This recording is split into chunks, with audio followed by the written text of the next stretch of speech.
Traditionally, when we talk about the history of arts, we start with the ancient Greeks and Romans, so basically the European civilization and how it was expressed in art. And for the remaining part of this lecture today, I'd like to familiarize you very briefly. We could really go on for a long time, and there are courses in the Institute devoted to art in Britain and different aspects of material culture, different aspects of the arts as well. But generally, as I said, we start with the European civilization, and ever since the 19th century, when the study of history of arts really started in the modern sense, there has been a division, a distinction between the West and the East, and of course the East was constructed as the other, if you remember, a very postmodern term. But it was explained really in the 20th century. So the East was constructed as the other for the West. So the West was believed to be civilized, enlightened and democratic, while the East, and it really depends where this East begins, was dismissed as barbaric, backward and despotic. So of course one more proof that each culture, each civilization believes that their own culture is the best. It is quite ethnocentric, but well, we have to start somewhere, and being aware of certain, I would say, limitations of our study is a very important thing. So traditionally, in the 19th century, it was believed that the foundations of European civilization came from three sources: Greek art, Roman law, and Christian religion. For different reasons, mostly this was believed to be the aspects of the European civilization that survived the longest, that deserved to be propagated and continued, and this was something that really made us Europeans feel better about ourselves, really. We'll talk about different challenges to this view later on, but in order to discuss something, it would be helpful to know how it is divided, how it is organized, and what is meant by different epochs in the arts and in the culture. I'll stick to British art and culture, of course, because we are here in the English Institute. So, but you can really think about any other national culture, including Polish culture, if you wish, and try to find examples for these periods. Of course, the first period, traditionally, because of course the human settlement on the British Isles and culture, as you can see, goes as far as those prehistoric megalithic structures, but nobody understood them, so they generally believed that it starts with the Romans. And Roman art in Britain, here we have the first slide of some of the remains of Roman culture, such as the mosaic from a Roman villa in Kent, or Hadrian's Wall, which was like a border between the Roman Empire and the barbarian and wild lands further north, that is in Scotland, because it's in northern England, or the bath and the kind of healing temple that the Romans established in the city of Bath. It's a beautiful city with a lot of culture, but it mostly goes back to as far as the Romans. When they arrived, there was a healing place using the natural hot springs, mineral springs of the region. But the Romans, as the Romans did, they just took the local temple and decided it was a different version of their own gods.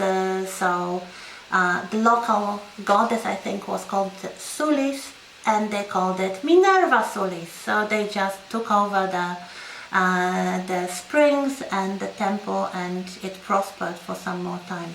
Why Roman culture in Britain is important? Because this is the moment when the British Isles are a colony, and they are on the periphery of a big, now we might say multinational civilization, the Roman civilization. And the Roman art in Britain is not fundamentally different from Roman art anywhere. So in today's Italy or France or Germany or even Northern Africa, wherever the Romans went, they would have mosaics, they would have temples like the one in Bath, and they would have the army to guard the empire. Then after the Romans move away, there starts a very long period, which is generally called the medieval period, the Middle Ages in Britain. As you can see, this is from the departure of the Romans in 410 of the Common Era to the end of the Wars of the Roses, so the moment when the Tudor dynasty comes to the throne. So more than 1,000 years, so it's a very long period. It left quite a lot of material objects and art. The ones that are most visible in Britain are, of course, architectural remains, namely the castles and cathedrals. Some of them are very famous, like the Tower of London, a Norman castle built by the Normans after the Norman conquest in 1066. And Canterbury Cathedral, one of the UNESCO sites in Britain, a very venerable and famous Gothic cathedral, which used to be for many centuries a site of pilgrimage as well. But not all the art surviving in Britain from the medieval period is architecture. There are the first books, beautifully decorated books like the Lindisfarne Gospels. If you look close, they combine Christian text with Celtic designs in decoration. Very interesting. The way that the new culture, at this time the Christian culture, because we have, of course, the Christianization of the British Isles, but it takes over some of the relics of earlier cultures, for example, the Celtic culture here. We have the Bayeux Tapestry, which retells the whole story about the Norman conquest and especially the Battle of Hastings, in the form which now looks a bit similar to a comic strip. It's a long tapestry with embroidered scenes of the knights fighting and some interesting commentary above and below in those narrower stripes. What happens later, after the War of the Roses, when the English aristocracy basically slaughtered themselves almost completely? We have a new dynasty, and from this moment the British history of art is very often connected with the names of the ruling dynasties.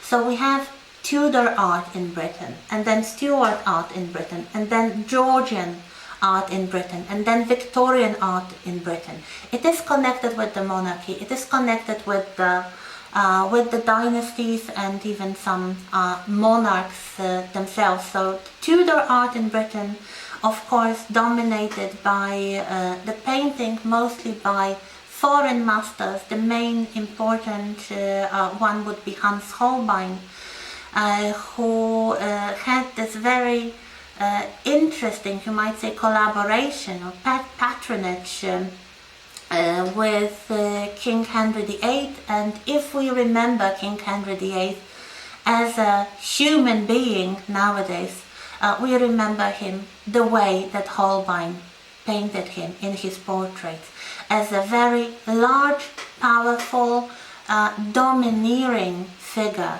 But this is also the time of international connections, like here the ambassadors. This is the time of humanism, this is the time of the Renaissance.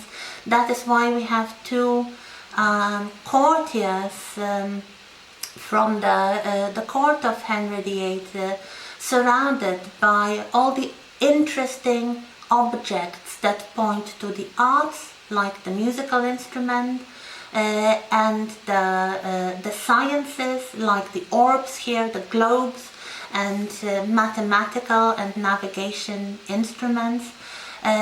This is the time of humanism, of new philosophy. There is this very interesting shape at the bottom of Holbein's The Ambassadors.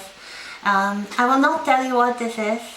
Google it. If you do not see it right away, Google it. It's very interesting. It really points to something immaterial, to new beliefs, to new philosophies, rather than to new objects. Then, after the death of Queen Elizabeth I, King Henry's daughters, we have the new dynasty, the Scottish dynasty of the Stuarts, and another great collaboration between the royal model and the foreign painter, between King Charles I and Anthony van Dyck, a Flemish painter. As you can see, he had different problems.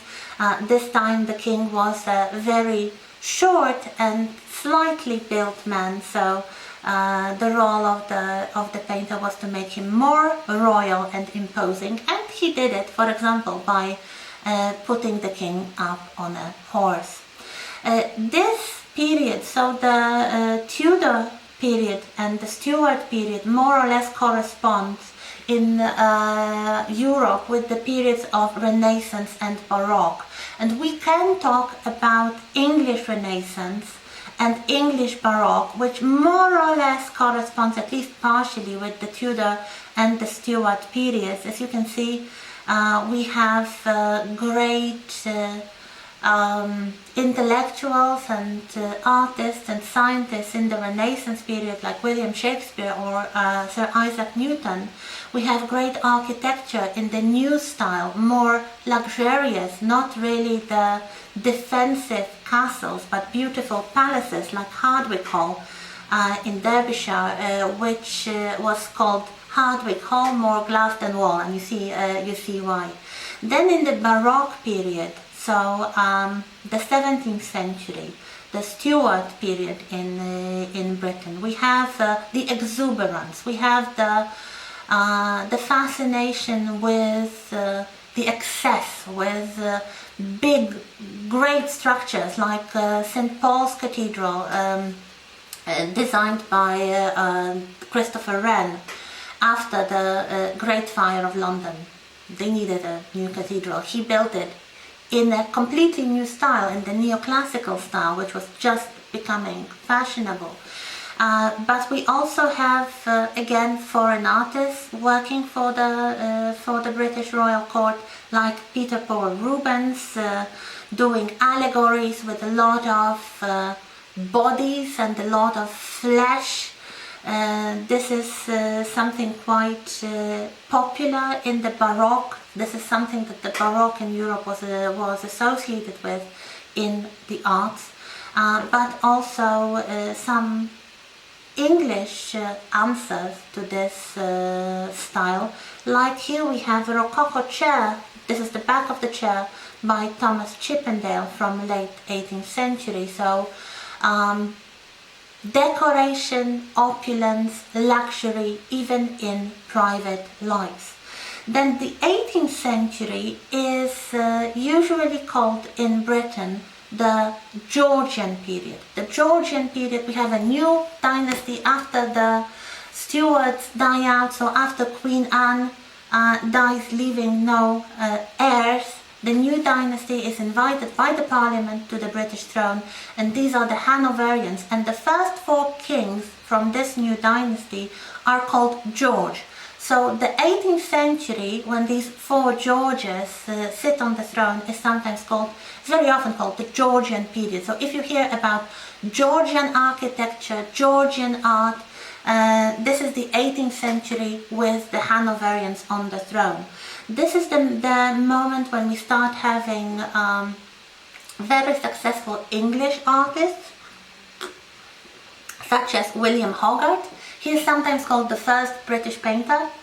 He painted, as you can see, very often kind of social, satirical scenes, like here one in the cycle of paintings called the Rake's Progress, about a young man who inherited a lot of money but squandered it away.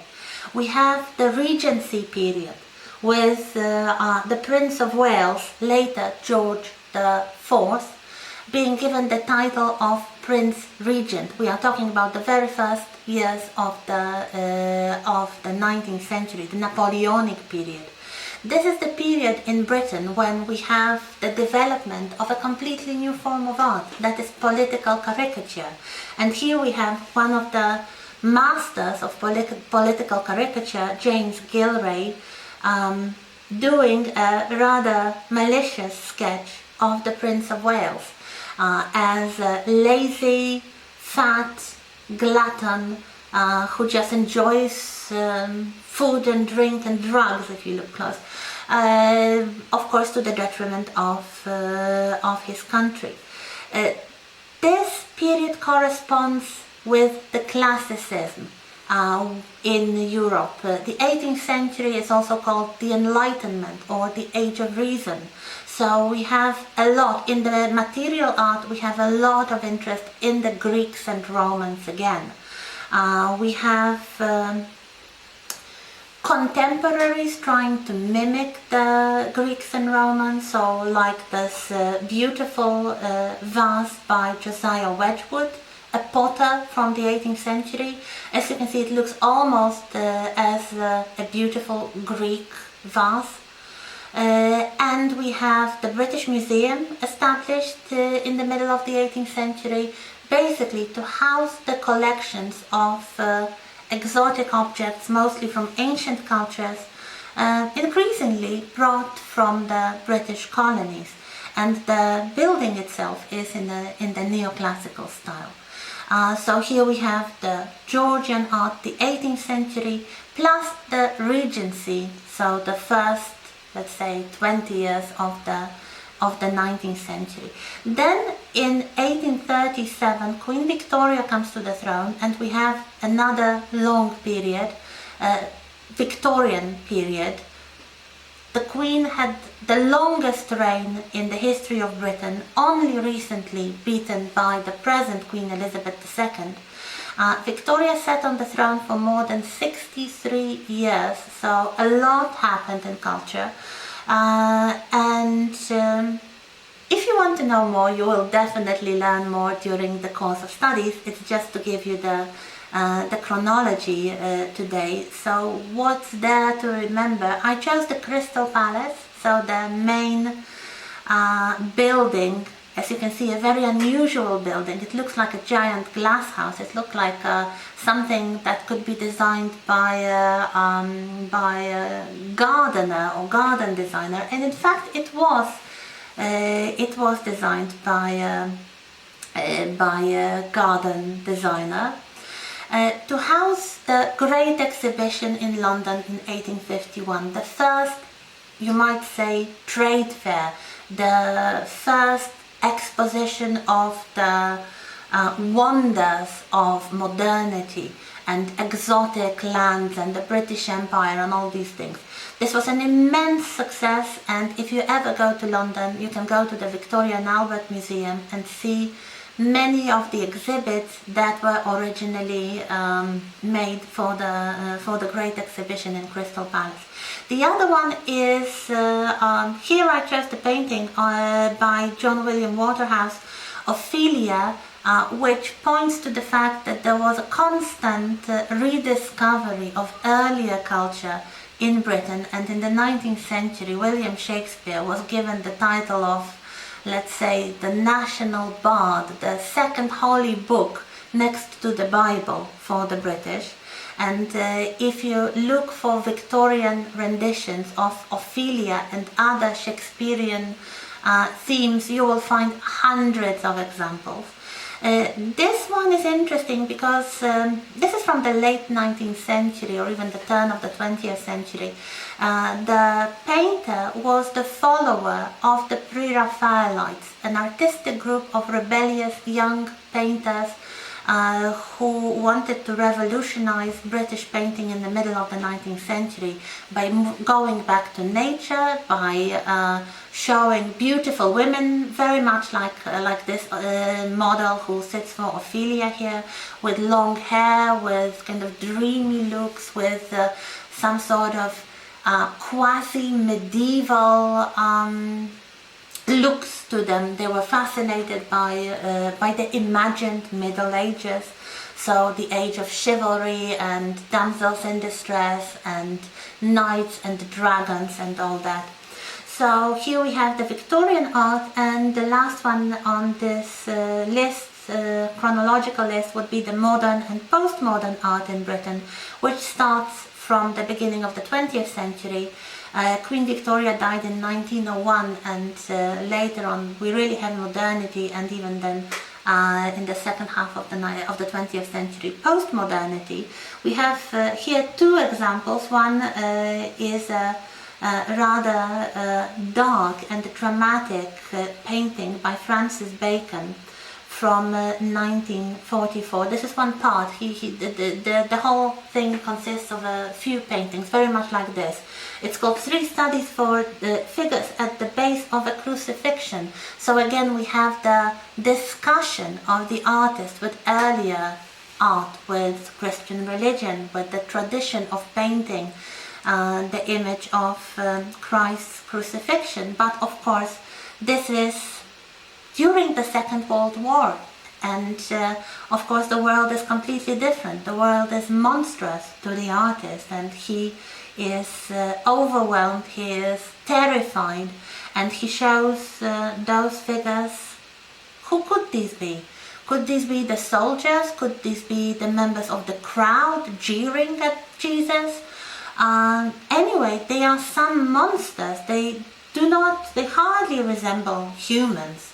You can just look for some elements like a mouth or a leg perhaps, but these are monstrous because in the century of the wars this was a very common opinion among the artists, that civilization didn't bring anything good. We'll talk about modernity later on, and then we have something from postmodern time.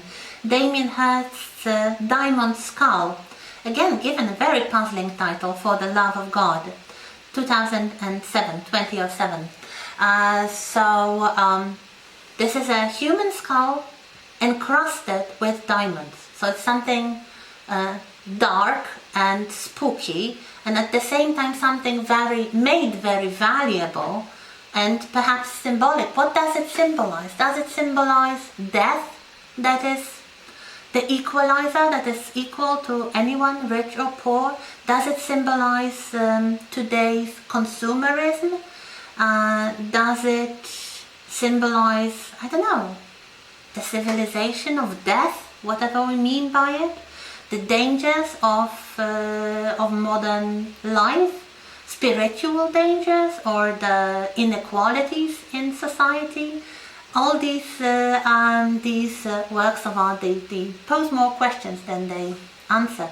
The very last thing for today, the last slide, is a beautiful quotation from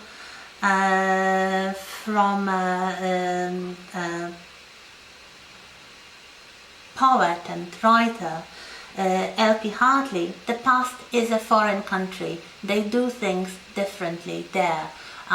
So try not to impose your own values on the past, on analyzing the past, because you will never understand it. Try to find how people who made this art thought, what they wanted to express, and this is how you can understand their culture. So this is the introduction, and this is the, let's say, high art type of material culture.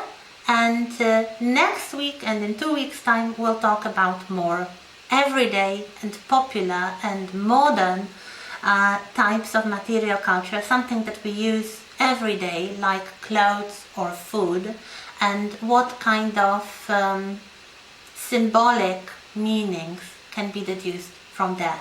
Thank you.